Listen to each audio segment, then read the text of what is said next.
So I've always been a big fan of Knives Out. I think it was my favorite movie that year it came out. I'm just a huge fan of murder mysteries with some comedy added towards it. It's such a fun time. I loved it, and I was very excited to see Glass Onion. And now after seeing Glass Onion, I can say Benoit Blanc is probably one of the best characters created in a long time. I love the character of Benoit Blanc, and he just seems like such a nice person, such a great character that was created with him, to where I'd say I would probably put him as like one of the best characters, one of the friendliest, and just someone that you would just want in your life, someone that seems like a mentor or just a great friend, up there with like Forrest Gump, Rocky Balboa, Mr. Miyagi. Benoit Blanc, with just 2 movies in like 3 years, he's already put his name up there with one of my favorite characters of all time. I love this character. And now Glass Onion, I really enjoyed the movie, but do I think it was as good as the first one? I'm not sure.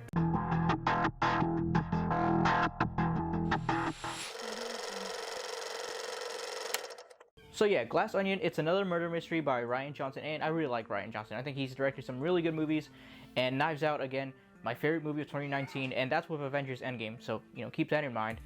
I adored Knives Out. I heard it was really good, and I had no idea what I was getting myself into until I saw it, and like the first minute, I was like, okay, this movie is probably gonna be one of the best movies of the year. And by the time I was done watching the movie, it became my favorite movie of the year. So I love Knives Out. So I was very excited for Glass Onion, and with the reviews that were coming out, a lot of people were saying it was better than the first one, it was just as good as the first one, and then that's all I needed to hear. So I went in to go see Glass Onion, and it was a pretty packed theater, thank God. I love how Netflix is throwing some of these, bigger movies, more popular movies in theaters for at least a week.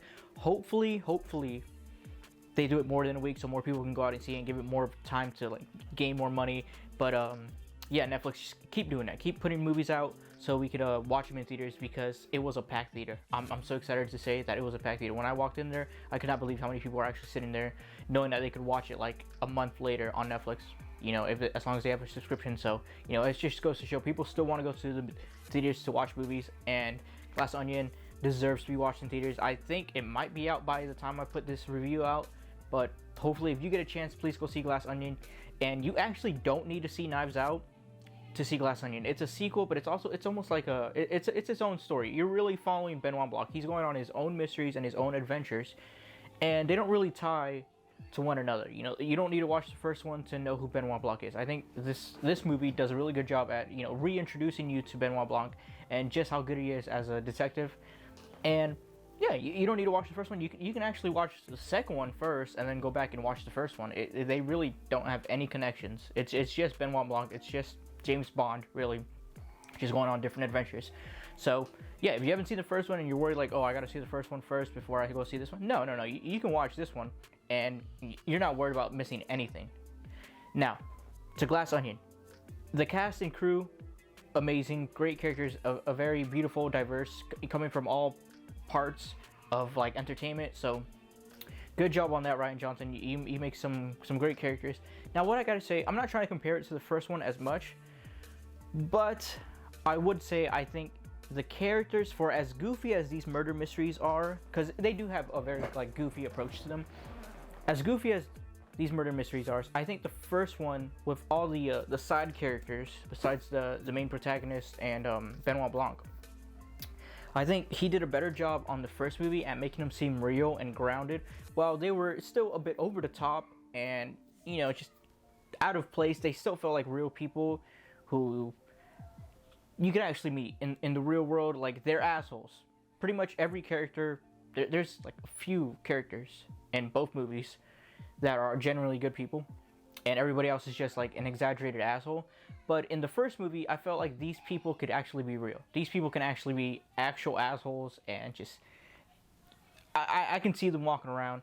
Where in this movie, they took a very exaggerated and almost cartoony approach to these characters, to where all the side characters just seemed, it's a little too much for me to believe that they're actually real. And I can I don't mind that. I can still get thrown into their world and see them be as wonky and as crazy, but I can enjoy it, but it does throw me off just a little bit, where I'm like thinking, yeah, the first movie felt real, felt grounded. It felt, a bit, over the top, but I believed that it's something that can actually happen. Where in this movie, I was like, I don't think I can meet any one of these people in real life. Some of these people are just, like, their character is very stupid, and they can be funny, but they're almost too stupid. Like, as dumb as a rock. I'm talking, like, Patrick Star stupid. Like, these people are not smart at all. And you find it just slightly hard to believe.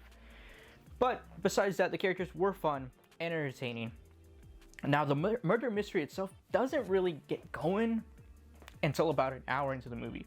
So for an hour, you're meeting these characters and you're getting to know them. Now, the biggest problem with that is, for that hour, I'm introduced to actors that I like, actors that I enjoy, but they're playing characters that are just so exaggerated to where I can't really connect with them. Even if they're assholes, even if they're jerks like they were in the first movie, I can still believe what makes them a jerk. I can still believe what makes them the assholes. I can't really believe these people because they're so over the top, so dramatic, so cheesy and goofy that it's played more for laughs, and you do get a few laughs. Like my movie theater, they were laughing their asses off. I wasn't laughing as much because it was just a little too much for me, but I still enjoyed the characters.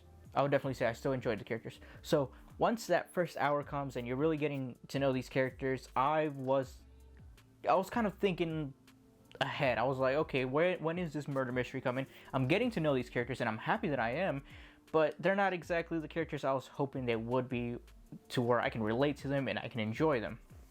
So when the murder mystery starts going, that, in my opinion, is when it really gets interesting, because I found myself actually, I was sitting down, I was enjoying the movie, and then once the murder mystery started happening and people started leaving the clues and everything started getting unveiled, that's when I found myself starting getting closer to the movie, because I was intrigued. And pretty much after that hour, once the murder mystery starts going, I'm hooked. He does it again. Rian Johnson, just like he did in the first one. I am just intrigued, and he's got me hooked.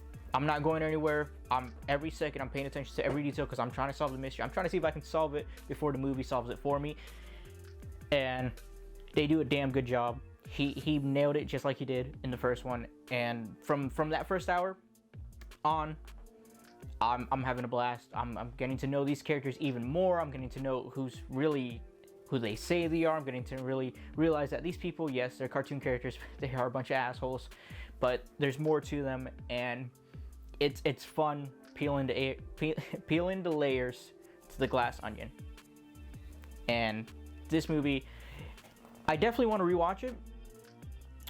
It definitely deserves a rewatch now that I know, like, everything about the murder mystery, because the first time you're always you don't realize what's important within that first hour because you don't know what's going on, and then once everything gets solved, you want to go watch it again so you can start peeling all the little layers and starting to see where, like, Rian Johnson left all his clues for you to figure it out, to where you could have figured it out before Benoit Blanc tells you the answer.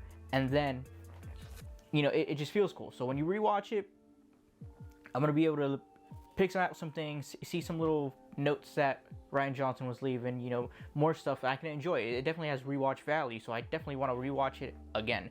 And probably again and again and again, because I'm sure there's always going to be little clues that he left that I don't notice until like the third, fourth, or fifth watch. So it's definitely a movie that I want to rewatch, but I would say I don't think it was as tight as the first one. I think the first one, from start to finish, I was hooked. And this one, while I was excited, I think the first hour, giving me characters that I don't really care about and I don't really believe can be real people, it made it hard for me to really get intrigued. I was intrigued with Benoit Blanc, and I knew that Rian Johnson was going to deliver a good mystery. So I knew, just be patient, get to know these characters. You may not like them, but whatever. Once the murder mystery gets going, it's going to get going. And yeah, it went. Once it started, I was hooked, and I was very excited about this movie. I really enjoyed this movie. I don't think it was as good as the first one. It definitely wasn't better than the first one, but it doesn't mean it was like bad.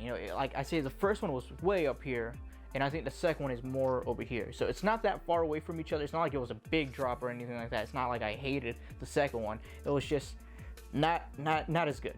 The first one I adored. I loved it. Blew me away. The second one is just like right here. I don't think it was as tight, but it was still really good. And I do believe it'll probably make my top 10 movies of the year because I just really enjoy it. I love murder mysteries, and I love how this is becoming a franchise. Netflix, please keep it in theaters for a little longer. You know, this review's coming out late. If you haven't seen this movie, please go out and see it in theaters if you can. It's definitely worth the money. You don't need to see the first one. And you can watch it like a month later on Netflix. That's fine. Save some money. But this movie deserves the money. This movie deserves the attention. And hopefully that'll give studios, you know, the idea that people should be able to make more movies like this. And not every movie has to be a superhero movie. Yes, those are fun. But movies like these are also amazing. And I hope that this movie gets the money that it deserves. This movie's awesome. Please go out and watch it. But as always, thanks for watching.